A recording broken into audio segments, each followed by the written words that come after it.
et à tous et bienvenue dans ce nouveau JT de Culture RH.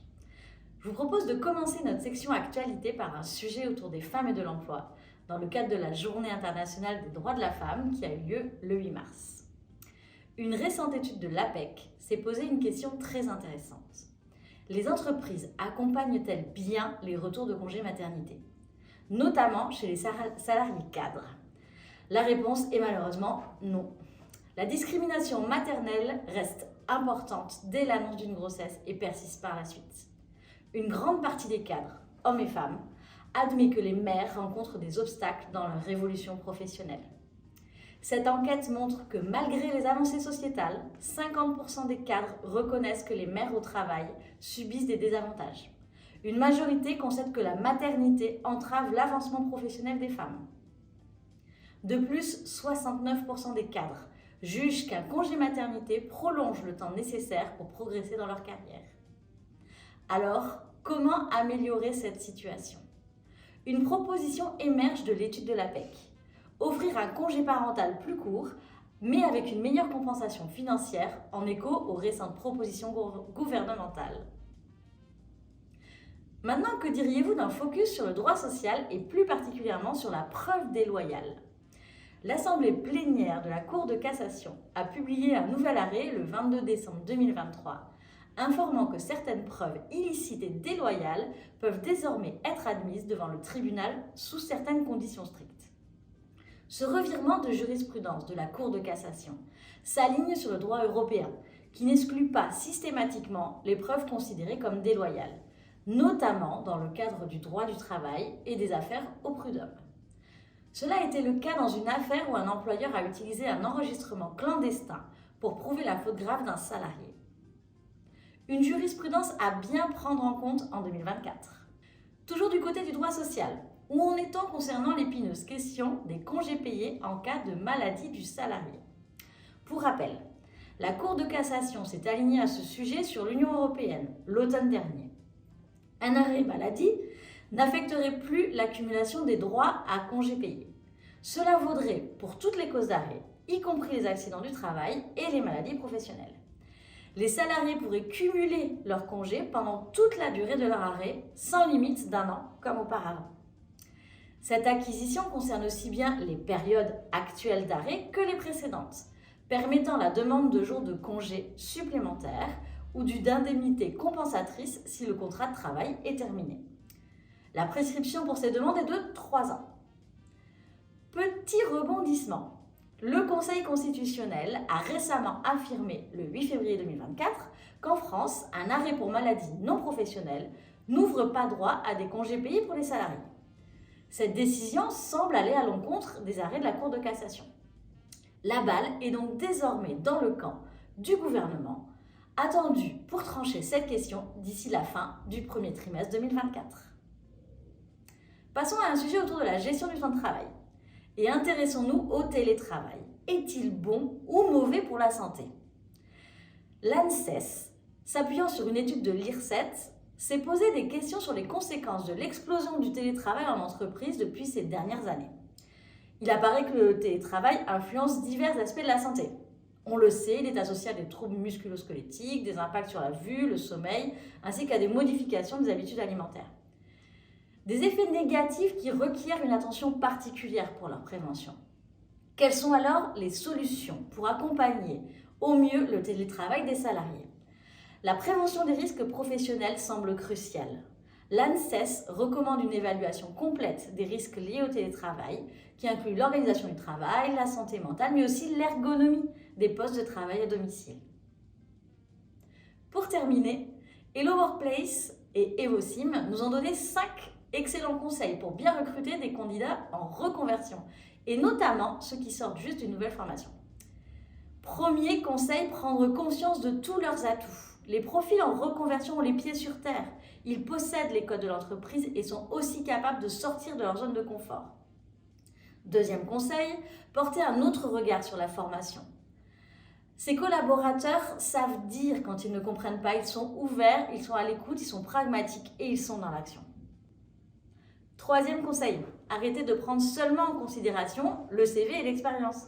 Regardez aussi les passions du salarié qui peuvent témoigner d'un bon équilibre vie pro, vie perso. Quatrième, pensez au-delà de la fiche de poste. Autre atout de ces professionnels fraîchement reconvertis, leur force de proposition. Cinquième et dernier atout, posez et se reposez les bonnes questions. Essayez aussi de cerner leur état d'esprit, leur vision à moyen terme et faites-les parler de leur dernier challenge. Passons désormais au chiffre du mois. Le chiffre du mois est 92. C'est le pourcentage de représentants du personnel qui voient les risques psychosociaux, les RPS, comme le sujet prioritaire à aborder en entreprise. Ce chiffre est issu du baromètre Syndex-IFOP sur l'état du dialogue social en entreprise.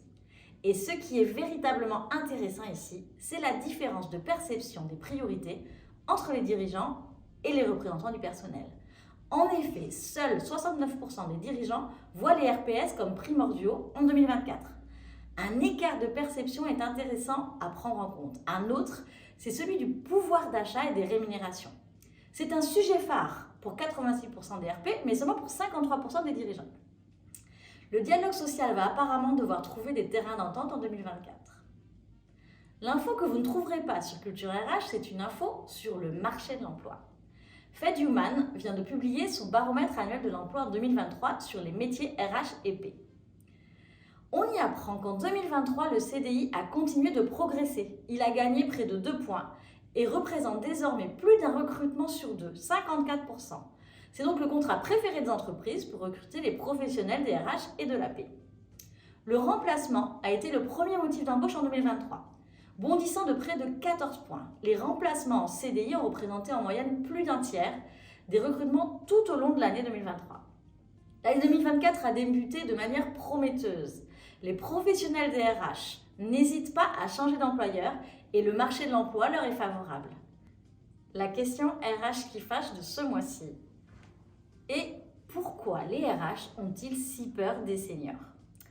Pour en parler, nous accueillons Serge Guérin, professeur HDR à l'INSEC, sociologue et spécialiste des enjeux du vieillissement. Alors Serge, pour commencer, remettons cette question dans l'actualité. L'objectif du gouvernement étant un taux d'emploi des 60-64 ans de 65% d'ici 2030, contre 36,2 en 2022, qu'est-ce qui freine tant les chargés de recrutement à embaucher les seniors aujourd'hui? Bonjour Adeline. Ce qui freine autant les chargés du recrutement d'embaucher des seniors, c'est d'abord leur propre représentation. C'est-à-dire qu'ils ont une vision extrêmement, je dirais, vieille des gens qui ont un peu d'âge. Et finalement, au lieu de penser expérience, ils pensent juste ride, je dirais. Dans leur tête, c'est un salarié senior et nécessairement quelqu'un qui n'est pas à l'aise avec les technologies, quelqu'un qui a du mal à comprendre la société d'aujourd'hui, quelqu'un qui sera en difficulté avec des gens plus jeunes. Tout ça est quand même assez dépassé.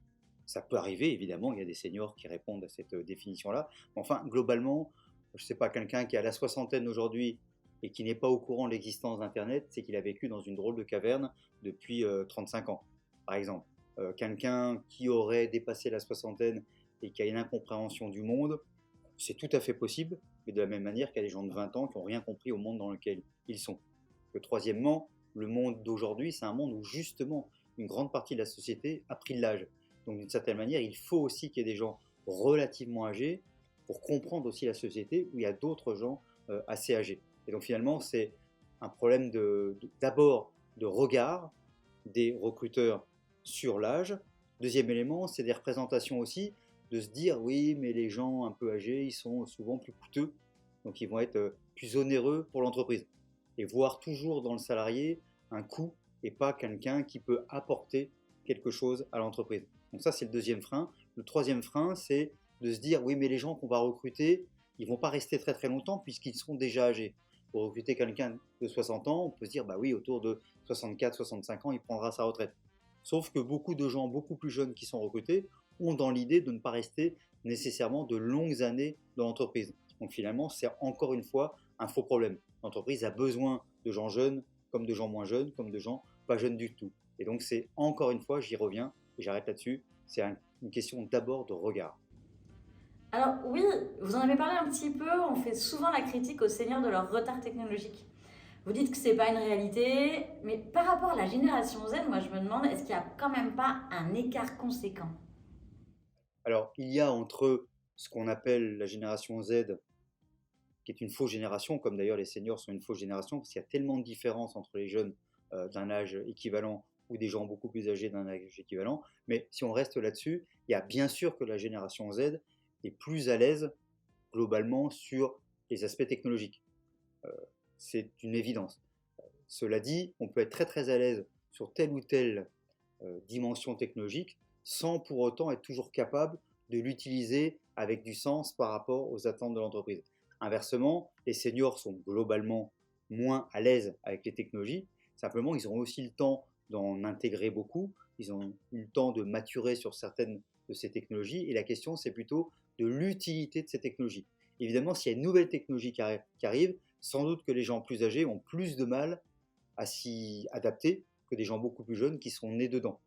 Ça, c'est clair. Après, s'adapter aux technologies est une chose, utiliser à bon escient en est une autre. Et là encore, ce qui est intéressant, c'est qu'entre des jeunes et des plus âgés, avant, les jeunes apprenaient toujours auprès des plus âgés. Aujourd'hui, pour certaines choses, ils apprennent toujours auprès des plus âgés, mais sur d'autres choses, c'est exactement l'inverse. C'est aux jeunes aussi, je dirais, d'aider les plus âgés à comprendre telle ou telle nouvelle technologie. Et finalement, il y a plus de réciprocité aujourd'hui qu'il n'y en avait hier. Et de ce point de vue-là, c'est beaucoup plus riche, puisque ça permet aux différentes générations d'apprendre les unes des autres. Du coup, on a chacun à apprendre l'un de l'autre, hein, c'est ça? Du côté du droit social, des évolutions à venir, il y a le MEDEF qui a parlé d'un CDI senior avec une baisse des charges sociales. Est-ce que, d'après vous, c'est une bonne solution pour recruter les seniors? Le fait d'instaurer un nouveau système, encore une fois, d'essayer de compliquer encore le monde du travail, je ne suis pas sûr que ce soit une très très bonne idée. On recrute des seniors d'abord parce qu'on se dit on a besoin d'eux. On recrute des seniors parce qu'on se dit bah, ils ont de l'expérience qu'ils peuvent apporter à l'entreprise. On recrute des seniors parce que tout simplement il n'y a pas assez de gens qui travaillent aujourd'hui. Et finalement, ajouter des systèmes, on va payer moins cher et ainsi de suite, c'est d'une certaine manière dévaloriser les seniors. De dire que finalement ils ne valent pas le prix auquel on devrait les payer. De la même manière que les jeunes, on en a besoin, et c'est par rapport aux cotisations sociales, ainsi de suite. Il n'y a pas de raison de dévaloriser les uns ou les autres parce que, je sais pas, ils auraient un âge insuffisant ou un âge trop important. La question, c'est est-ce que la personne est utile à l'entreprise? Est-ce qu'elle contribue à l'entreprise ou pas? Si elle contribue à l'entreprise, allons-y. Après, il y a peut-être en effet trop de cotisations sociales. Mais ça, ce n'est pas une question d'âge. C'est que globalement, le système est sans doute un peu trop lourd en termes de cotisations sociales parce que simplement, il finance tellement d'autres choses qu'au bout d'un moment, ça devient ingérable. Mais moi, je suis assez gêné sur le fait que pour motiver des entreprises, on va finalement faire un système un peu, bah, allez, on va vous faire des économies là-dessus. Est-ce qu'on a besoin des seniors ou pas? Bazar de sort. Si on en a besoin, on les paye. Si on n'en a pas besoin, on trouve une autre solution. Ah oui, bah, merci vraiment pour cet éclairage, hein. C'est vraiment un sujet passionnant et du coup, il est plus clair maintenant. Mais du coup, je me demandais si on baisse pas les charges sociales pour inciter les recruteurs à embaucher les seniors, c'est quoi vos idées à vous pour booster le taux d'emploi des seniors? Alors, il est clair que dans notre pays, la question des charges est assez lourde et qu'à chaque fois qu'on recrute quelqu'un, il y a le coût qu'on paye directement en termes de salaire et et le salaire que perçoit la personne, mais il y a par ailleurs plein d'autres charges sociales qui viennent alourdir. Donc de ce point de vue-là, il y a sans doute une réflexion à avoir pour diminuer l'ensemble des charges sociales, mais pas liées à l'âge, liées simplement au salaire. Deuxième élément, pour favoriser l'emploi des seniors, encore une fois, il y a la question du regard, il y a la question de penser en termes d'expérience et pas en termes d'âge.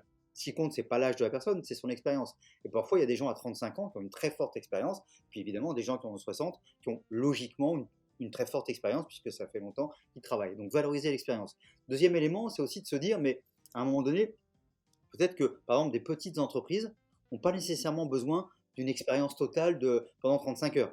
Ils peuvent se dire, bah tiens, trois petites entreprises se regroupent parce qu'elles ont besoin d'une compétence très forte, je ne sais pas moi, en finance par exemple, mais elles ont besoin d'un tiers-temps. Et bien à trois, elles payent une expérience et une expertise de haute qualité en finance pour leurs entreprises. Mais du coup, elles divisent par trois le salaire du salarié senior parce qu'elles l'utilisent à tiers-temps et ça leur suffit. Et aussi, voilà, il y a les questions comme ça de coopération entre les entreprises. Troisième élément, c'est de se dire, cette personne, Elle peut non seulement apporter son expertise par rapport à la problématique, mais elle peut aussi apporter son expertise, son expérience en termes de transmission vers des gens plus jeunes. Donc penser l'emploi, penser le recrutement pour le besoin très précis que l'on a, mais aussi pour transmettre, pour accompagner des gens plus jeunes dans cette compétence-là. Donc, voilà. Donc c'est voir la personne pas seulement sur son apport strict, mais sur un apport plus global autour de sa compétence. Bah, merci beaucoup, hein, Serge Guérin. Vous nous avez vraiment donné des nouvelles informations sur ce sujet de l'emploi des seniors qui, c'est sûr et certain, va être phare pour 2024. Donc c'est la fin de notre JT DRH. Je vous donne rendez-vous le mois prochain et d'ici là, restez connectés sur Culture RH.